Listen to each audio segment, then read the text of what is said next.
Hello and welcome. Thank you so much for dropping by.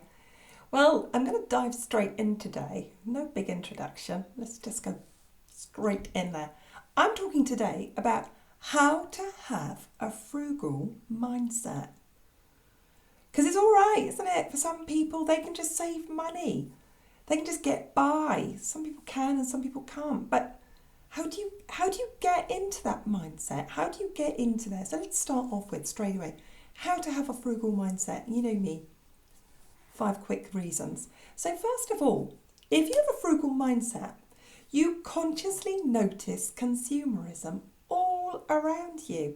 You see selling. You see that it's the job of shops, businesses, hotels, restaurants, campsites, in fact anywhere really. It's their job to make as much money out of you as possible. So you don't see bargains, you don't see buy one get one free, you don't see a one-time offer, you see it for what it is. They're selling you something and they want your money. You see consumerism all around you. I see salespeople. Number 2, if you have a frugal mindset, you buy mindfully. So if you buy mindfully, you've thought about it. It means you never buy impulsively. It's the opposite. You buy mindfully. You've thought about it, you've planned for it, you've budgeted it, maybe you've saved for it. But whatever you do, you are doing it mindfully and certainly not impulsively. And number 3, and I think this is the big one for me and it really resonates with me, having a frugal mindset means that you find creative, affordable solutions. So you just think about whatever the problem might be. You find a way. Maybe you learn how to do something. Maybe you learn to put up wallpaper to paint the walls. Maybe you learn to fix the garden, do something in the house. Maybe you learn to cook the favourite dish that previously, maybe once upon a time, you could afford a cook to pay in a hotel or a restaurant to cook for you. Now you find a way of doing it yourself. Here's a really quick example. There are really frugal people who, for example, get married. They will go to the supermarket and buy the flowers themselves. They will have learned how to turn that into bouquets and floral displays. They maybe borrow a dress. They might find a venue, use a church hall, use a community centre, use a reception room in a pub on the cheap. They will find somewhere that allows them to do their own catering, bring their own wine or their own not wine or their own drinks, for example. But they will find a creative solution. Here's another example. That person, that family heats with wood. They'll have their eyes open for those pallets outside of an industrial unit. They'll get to know people and say, look, can I have these? They will see things on Facebook going for free, for example, like a garden fence is a bit tatty. They'll give them a ring and say, look, can we have it for firewood? Most of the time people say, yeah, take it away. But they will find a creative, affordable solution. They find creative solutions. They look for the best prices, they look for the best deals, they look for the best tariffs, they look for the best insurance deals. They look around for the best petrol prices, the best diesel prices. They don't want to pay full price for anything and everything. They will find a creative solution. They will make the birthday cake, they won't buy it. They'll buy the stuff in the charity shop, they'll keep their eyes open. Frugal parents will always be having a look on Facebook Marketplace for that toy, that new bike that they know their son or daughter might want for their birthday or Christmas, months in advance. Maybe hide it at Gran's or at Auntie's or somewhere, but they've got it. They find a creative solution. They're never the type of people who go, oh, it's November, what am I going to get the kids for Christmas? They've been thinking about that all year. They've been looking out for those things. Number 4 of having a frugal mindset means that you're quite brave. And you feel quite empowered. It's very brave and empowered to have a frugal mindset. Or having a frugal mindset makes you brave and empowers you because you will learn to do things. And sometimes they're not good, they're not great. First time I made curtains, they weren't great, but they were curtains. First time I made a quilt, it wasn't great. And it was a quilt and it kept us warm.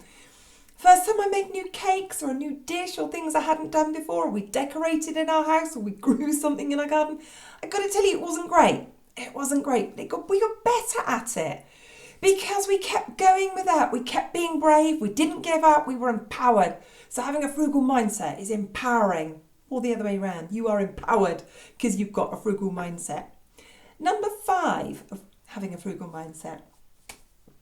You don't mind the hard work. You don't mind it takes a while to make something. You don't mind that you can wait. You make your own pizza. You don't mind. Whereas other people were thinking like, oh, I don't want to do that because you will do it and you won't see it as hard work. You'll see it as a hobby. You'll see the gardening, the making things, the fixing the car yourself. How many men, for example, who are really quite thrifty, love fixing their own car, fixing their own lawnmower. My husband loves all that. If his chainsaw goes wrong, he gets on YouTube, he looks it up, he learns it, he finds out how to fix it. He learnt how to sharpen it himself, he learnt how to change. He loves that kind of stuff. He's more frugal than me because he really, really does love to do that. So you don't see it as hard work, you see it as a hobby. So how do you get there? How do you get to having that frugal mindset? The first one is you learn how to budget, you learn how to limit, not to spend. You learn to limit what you spend. I wasn't born like this. It took me time to learn how to budget properly. It took me time to learn how to save properly and to be really as thrifty as I am now. But I got better at it. It's not something you're going to do right overnight. And if you do start budgeting, you will need to do it every single month and forward plan where your money's going to go. But you will get better at it. Secondly, how do you get into that frugal mindset? Stop wasting. Stop wasting. Use up what you've got. Rinse out the shampoo bottle. Rinse out the shower gel bottle. Get the last bits out. Pour it over your hair. Get another wash out of it. Rinse out the honey pot. Put it into a cake or scrape it around with a spatula, for example. Get everything. Squeeze every last bit out of it. Use the chicken carcass to make stock. Use everything you possibly can. You're not going to waste. You're not going to leave the lights on. You're not going to run the shower for it to get hot and then go and get your phone out and start looking at a funny cat video. No, you're going to get straight in it. You're not going to waste the hot water. You're not going to heat empty rooms. You're going to shut your curtains when it gets dark to keep the warm in. If you're like me and you live in France, you're going to shut your shutters as it starts getting dark to keep the warm in. You're going to stock check in your kitchen. You're going to meal plan. You're not going to waste. Number 3, you're going to keep what you've got. Now, if you're the type of person who goes out every year and buys a new coat, make it 2 years. If you're the kind of person who changes your car every 3 years, make it 4 years. If you're the type of person who buys a new 3-piece suite every 5 years, make it 6 years. But just stretch it. Keep what you've got. My husband and I were discussing this once, that when his parents got married, they bought a 3-piece suite. And when his mother died, she still had it. Those were people like that. They didn't waste things. They didn't replace it. They might have put new cushions on it. They might have put new covers on it. But they're perfectly good. They didn't get rid of it. So keep what you've got. And having a frugal mindset might be making small changes. You know, you might have that t-shirt. Wear it next year as well. If you normally would buy things every week, don't. Buy them less frequently. But keep what you've got. That's a really good thing. Keep what you've got. Use it. Keep what you've got and use it for longer and longer. Number 4 of how you change your mind on these things. Buy secondhand. Now, I know people are completely averse to that. But I think if you think about it, there are lots of things that people buy always secondhand. And most people will buy a secondhand car. So buy a second-hand car trailer, buy second-hand bicycles for your children, second-hand furniture for your house.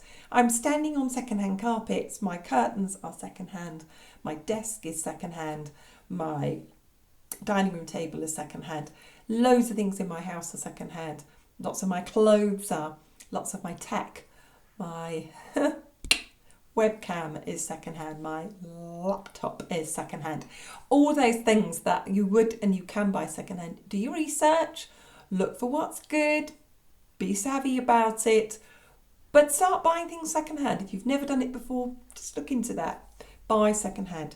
Number 5, I'm going to challenge you on this one of getting into a frugal mindset. Make it Don't buy it. And think about things that if you can learn to do, and lots of people, for example, it's that takeaway once a week, isn't it? Go for the fakeaway. Make your own pizza, make your own curry, make your own stir fry, make your own spicy peri-peri chicken. Have a go. It might not be brilliant the first time, but you'll get better at it. Make your own curtains, make your own cushion covers. Start making your own clothing, make your own birthday cakes, maybe things that you would have bought before. But getting into that frugal mindset, and I hope that those 5 simple tips will spur you on. And you know me, I love a very quick recap, and let's do this as fast as possible. Start with, what's a frugal mindset? Number 1, you consciously notice consumerism everywhere. You can see people are trying to sell you stuff. Number 2 of having a frugal mindset is you mindfully spend. You don't just spontaneously go out and spend money. You've thought it through, you've planned it mindfully. Number 3 of having a creative mindset is you find creative solutions. If you need something and you want to do it in budget, you want to do it frugally, you will find a way. Number 4 of having a frugal mindset means you're brave and you're empowered, or the other way around. I haven't quite worked that out. Either having a frugal mindset makes you brave and empowers you, or you have a frugal mindset because you're brave and empowered. But whatever, you will have a go. You will learn to do things. You might not be brilliant at it the first time, but you'll get better at it. Number 5 of having a frugal mindset is that you will see that things that some people see as hard work as a hobby. How do you get there? Really quick on that one. You start budgeting and limiting what you spend. You decide what you're going to spend and when. Secondly, you don't waste. Thirdly, you keep what you have. The car's an example. Drive it till the wheels fall off. Keep it longer. You just keep things for as long as you can. Fourthly, you buy second hand. And number 5, and finally, you make it and you don't buy it. Woo! That was a quick whiz through, wasn't it, today, of how to have a frugal mindset and how to get there. As ever, thank you so much for dropping by. I love it when you do. I would love it, please, if you can leave a comment underneath. If you could like this. If you're not a subscriber, if you could subscribe, it would be really helpful for me. But the greatest thing you can do is share this. So thanks very much. And I'll see you again next time. Goodbye.